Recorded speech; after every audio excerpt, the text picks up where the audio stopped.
Sağlam. Deməli, bugün göstərirəm mən nə edirəm.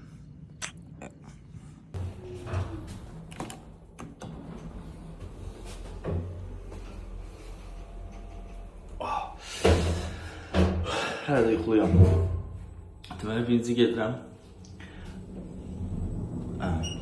kursa. Dil kursuna, Alman dil kursuna. Ondan sonra bizə sürüş dərsim var, ora gedəcəm. Ceylan da buradadır.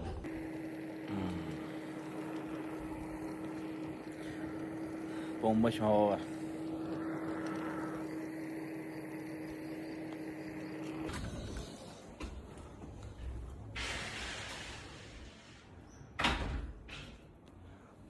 Kursun içidir buram.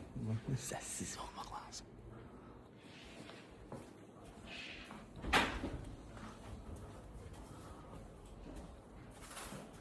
Morgan.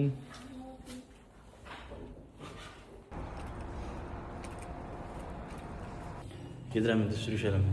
Sabah imtahandan kəsilməsə yaxşıdır. Sürüş imtahanı. Sürüş qutardı. 1 saat yarım falan sürdük. Böyle de sabah için hazırlık. Sabah saat 8'de imtahandım. Polisle sürəcəyim. Sağ olsun, sabah geçsem. Allah. Spiderman her yerde öz sözüm değil ha. Ergasımın oğlanlar Spiderman'di.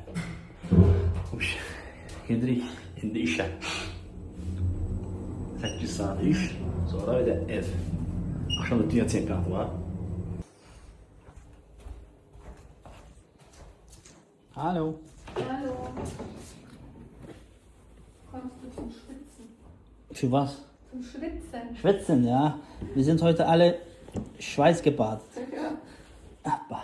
Wem sagst du das?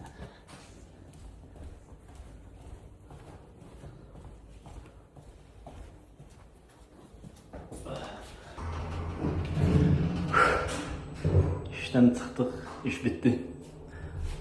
Gidirik de eve.